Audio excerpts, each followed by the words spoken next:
Welcome to Biggest Spoilars, the destination for exclusive spoilers, latest updates. General Hospital gives Rocco Falcirone's crooked history and origin story with the woman he calls Other Mama, aka Britt Westbourne. Still, perhaps you flash back all of this, or perhaps you've forgotten a little bit. If you were watching back then, however, you may not know the backstory, and it's going to blow your mind if you're newer to GH. We're going to tell you why Lulu Spencer despises Britt with veritably good reason, and Dante Falconeri too. This backstory also explains what you're seeing now with Emma Scorpio Drake ready to strangle Britt and why those two despise each other. Lulu and Dante's heartbreaking struggle to start a family on General Hospital. It all started back in 2012. Lulu and Dante were married and wanted to start a family, but after trying for a while, Lulu was diagnosed with a uterine issue. They diagnosed it as one thing and also latterly changed it to commodity differently, so I'm not going to go into the scientific names. The nethermost line was she was unfit to carry a gestation to term. Dante and his woman were planning to borrow, but also Lulu prevaricated on their operation, and they were blacklisted. A lot of stuff came out that Dante didn't know before, like when Lulu chose to have an revocation in high school. Maxi's surrogacy and a shocking baby switch on GH. Dante and Lulu started looking for a surrogate, and back also, Britt just happened to be Lulu's OBGYN. Britt oversaw the process of harvesting Lulu eggs, getting Dante's sperm, and making some embryos. Maxi Jones agreed to be their surrogate, which is insane and would no way be in real life because transplant cases don't qualify to be surrogates, and she's had a heart transplant. But anyway, Britt was suitable to use their natural material. She made 3 embryos, and the first one went into Maxi, who was carrying Dante and Lulu's baby. That got messy when Maxi fell and had a confinement. She also had a one-night stage with Damian Spinelli and got pregnant. Maxi prevaricated and pretended the baby was Lulu's. She didn't indeed tell Spinelli. Of course, it was her and Spinelli's baby, who's now called Georgie Jones Spinelli. There was a messy guardianship battle with Spinelli and Lulu, and Dante wanted guardianship.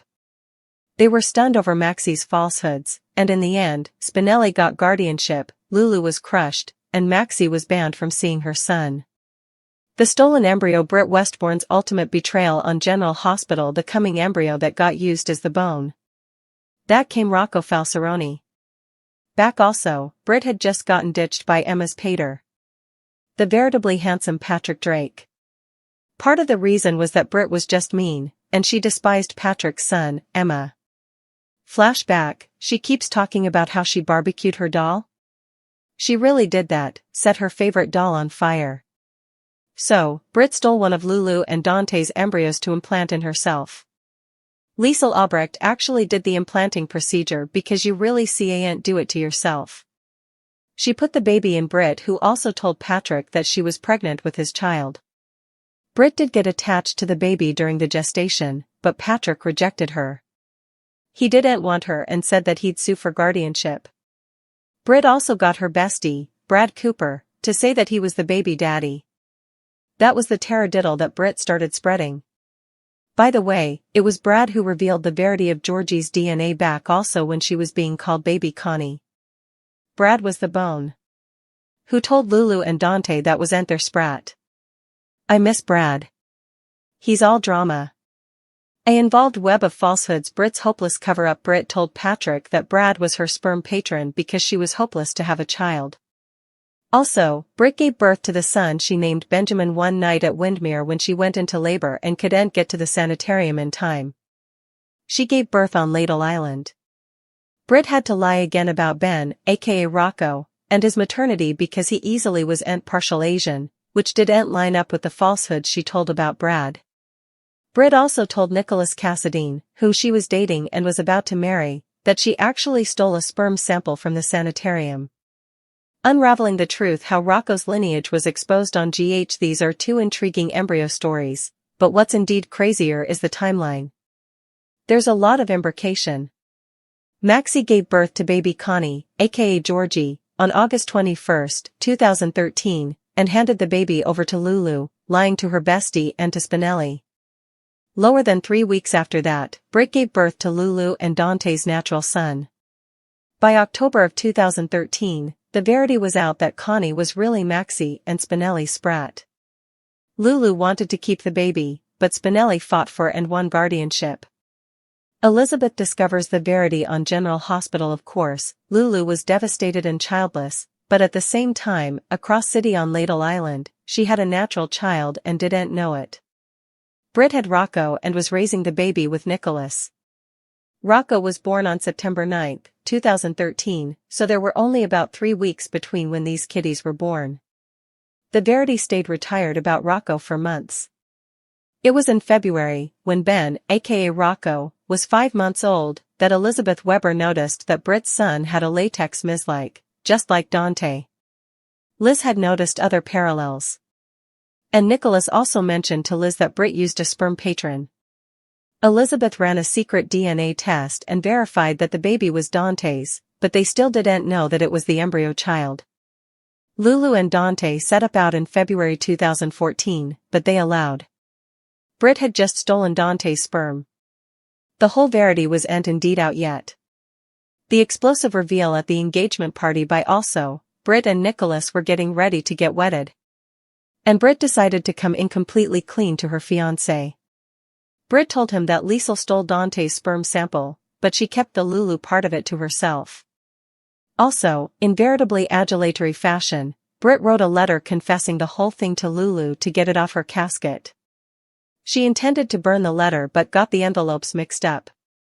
Elizabeth set up the letter, ran to Lulu, and unfolded the shocking verity. At Britt and Nicholas' engagement party, Lulu showed up and dropped the stunner, which frightened her family. Nicholas. Of course, he ditched Britt, and she was arrested for stealing Lulu's last 2 embryos. Rocco was one, and Liesl had kept the other. Legal twists and a mama's final act on GH. There's what's wild. When Nicholas brazened Britt about stealing Lulu's child, Britt just clapped back and said, "I stole an embryo, not a baby." Not the same thing. Indeed, wilder, Diane Miller got Britt out. She didn't go to captivity for stealing the embryo because back also on General Hospital, there were no laws against it to define whether embryos were property or natural issue. There just weren't a lot of laws. In the once couple of times, there have been drastic changes in how countries are treating embryos under the law. At this point, Liesl had Ben while Britt was facing felonious charges. When she got off scot-free, she turned on her mama. She took Ben and gave the boy to his due parents, Lulu and Dante, at last. That was April of 2014. Britt was acting as Rocco's mama for about 7 to 8 months, plus the 9 months of gestation. Lulu was actually majestic. She indeed let Britt say farewell to the child she'd given birth to.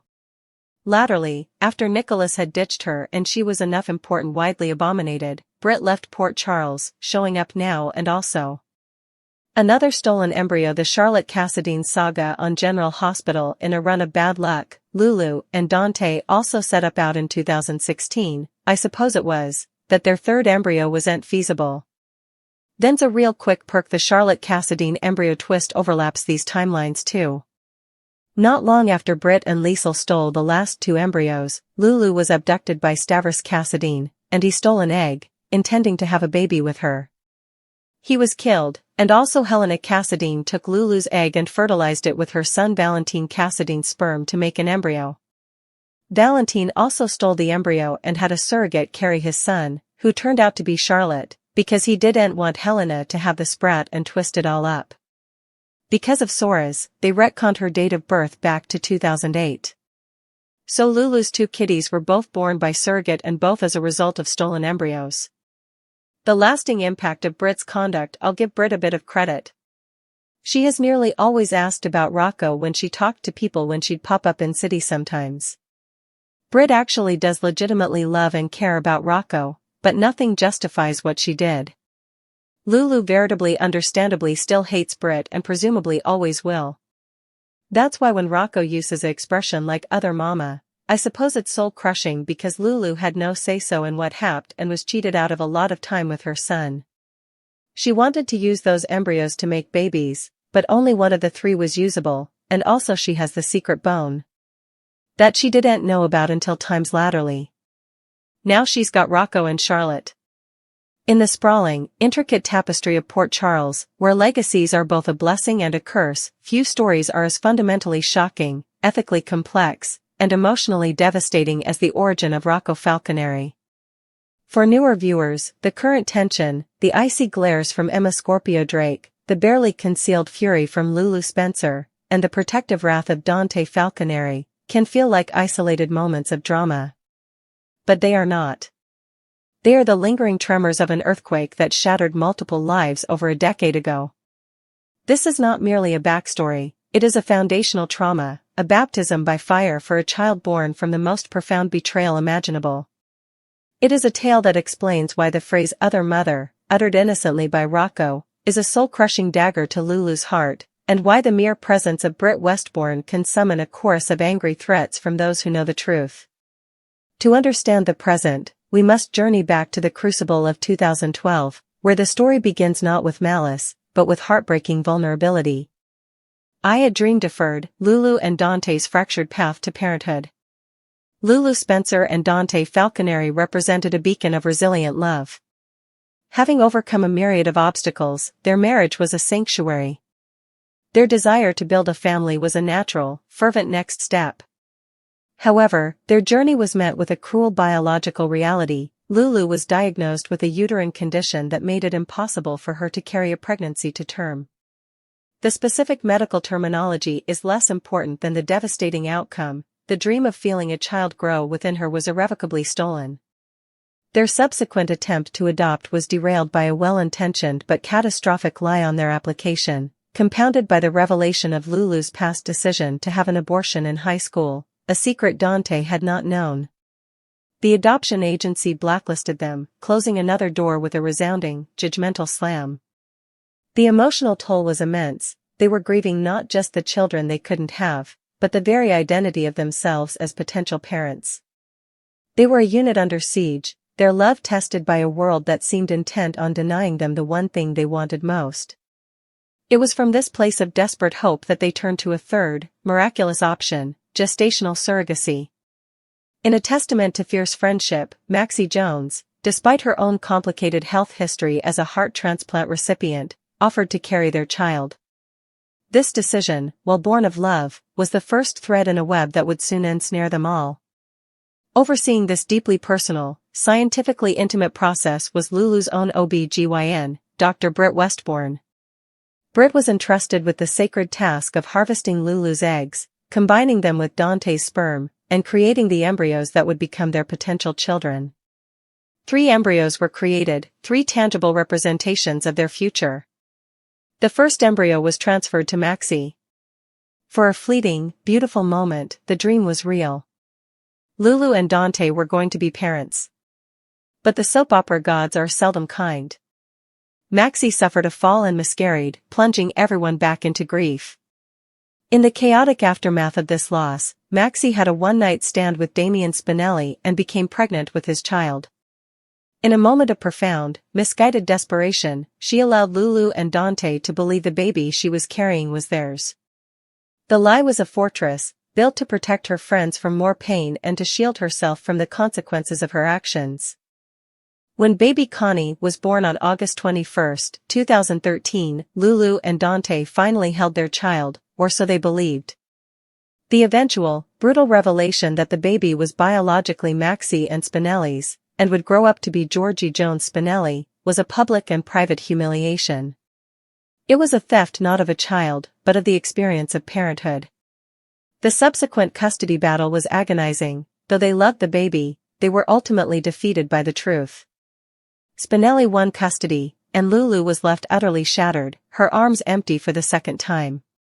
She was, by every measure, childless, but the cruelest twist was yet to be revealed. For while Lulu mourned the loss of one child, her own biological son was already living, breathing, and being raised by another woman just across town. 2. The ultimate betrayal, Britt Westbourne's calculated theft. While Lulu and Dante's world was crumbling, Dr. Britt Westbourne was navigating her own personal hell. She had been unceremoniously dumped by the love of her life, the brilliant and handsome neurosurgeon Patrick Drake. The reasons for the breakup were multifaceted, but at its core was Britt's own deeply ingrained toxicity. She was mean-spirited, manipulative, and harbored a seething resentment for Patrick's young daughter, Emma. The infamous incident of Britt barbecuing Emma's favorite doll was not a mere prank, it was a chilling act of psychological cruelty, a symbolic destruction of the innocent bond between father and daughter that she could not sever. Spurned, angry, and feeling a profound emptiness, Britt gazed upon the 3 frozen embryos in her care, the literal genetic essence of Lulu and Dante's future, and saw a solution to her own problems. In a decision that transcends mere villainy and enters the realm of profound violation, she chose to steal one. This was not a crime of passion, but a cold, premeditated act. She enlisted the help of her mother, the formidable Liesel Albrecht, to implant the embryo into her own womb. You cannot perform this procedure on yourself, the betrayal was a collaborative effort. Britt then embarked on an elaborate lie, telling Patrick she was pregnant with his child, a desperate attempt to trap him back into a relationship. For months, she carried Lulu and Dante's son, a living, growing secret. During the pregnancy, something unexpected happened. Britt bonded with the child. The baby was no longer just a pawn, he was her son. This attachment, however, did not cleanse her actions, it complicated them, layering a twisted maternal love over a foundation of theft. When Patrick saw through her lies and rejected her, threatening a custody battle, Britt's house of cards began to tremble. She quickly pivoted, naming her best friend, Brad Cooper, as the sperm donor. But this lie had a fatal flaw. Brad is half Asian, and the baby, Benjamin, as Britt named him, clearly was not. The narrative had to shift again. To her new beau, Nicholas Cassadine, she spun a tale about stealing a random sperm sample from the hospital, carefully omitting the crucial fact that the child was also Lulu's. On September 9, 2013, a mere 3 weeks after Lulu had lost baby Connie, Britt gave birth to Lulu and Dante's biological son at Windermere.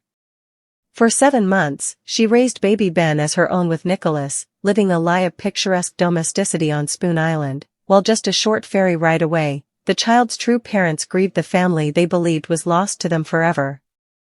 3. The unraveling, truth, fury, and a legal loophole.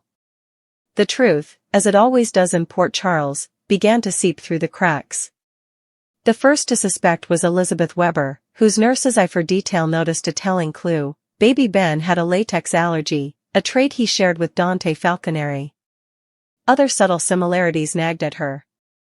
Driven by a moral imperative, Elizabeth secretly ran a DNA test, confirming the unthinkable: Ben was Dante's son. The initial revelation to Lulu and Dante in February 2014 was shocking enough. They believed Britt had stolen Dante's sperm. The idea that she had stolen not just sperm, but their combined embryo, Lulu's last chance to have a biological child, was a horror yet to be uncovered. That final, devastating piece of the puzzle came to light through a classic soap opera blunder. Britt, racked with a guilt she could barely admit to herself, wrote a full confession to Lulu, intending to burn it. In a twist of fate, she mixed up the envelopes. Elizabeth, once again finding herself the bearer of catastrophic news, intercepted the letter and raced to Lulu. The words on that page were a psychological atom bomb. It wasn't just that Britt had her son, it was that Britt had used her egg, her DNA, the last viable embryo she and Dante would ever have. The confrontation was a masterpiece of dramatic catharsis. At Britt and Nicholas's engagement party, a place meant to celebrate a new union, Lulu arrived as an avenging angel. She publicly exposed Britt's crimes, revealing the full scope of the betrayal to a horrified Nicholas and all their guests. Britt's arrest followed, but her defiance was breathtaking. When Nicholas accused her of stealing Lulu's child, she coldly retorted, "I stole an embryo, not a baby." Not the same thing. This statement is the philosophical heart of her crime. To Britt, it was a technicality. To Lulu, it was the theft of her daughter or son, the theft of first steps, first words, and the first 7 months of her child's life. In a final, galling twist, legal eagle Diane Miller secured Britt's freedom. The law, at that time, had not caught up with the ethics of reproductive technology. Embryos existed in a legal gray area, they were not clearly defined as property or as human life. Britt walked away scot-free, a victor in the eyes of the court but a pariah in the eyes of her community. Facing universal scorn and having lost Nicholas, Britt performed one last, ambiguous act. She took the son she had birthed and loved, and she handed him over to his rightful parents, Lulu and Dante. In April 2014, Rocco Falconeri finally came home. Lulu, in a display of grace that Britt herself could never have managed, even allowed Britt to say goodbye to the child she would always think of as her Benjamin. 4. The lingering scars, a legacy of trauma and the other mother. The impact of this saga is not confined to the past, it bleeds relentlessly into the present, coloring every interaction and explaining the deep-seated animosities that still flare today. Lulu Spencer's eternal wound. For Lulu, the phrase other mother is not a cute nickname, it is a haunting.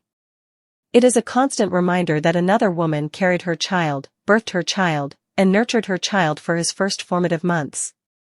It represents a portion of Rocco's life from which she was violently excluded. Her hatred for Britt is not mere pettiness, it is the righteous, enduring fury of a mother whose most fundamental right was violated. Every time Rocco mentions Britt, it reopens a wound that never fully healed. Dante Falconeri's protective rage. Dante's anger is quieter but no less potent. He was not only betrayed by Britt but was also forced to stand by, powerless, as his wife endured unimaginable pain. His role as protector was rendered moot by a deception he couldn't have possibly foreseen. His distrust of Britt is absolute, and any threat she poses, even a tangential one, is met with the full force of his protective instincts.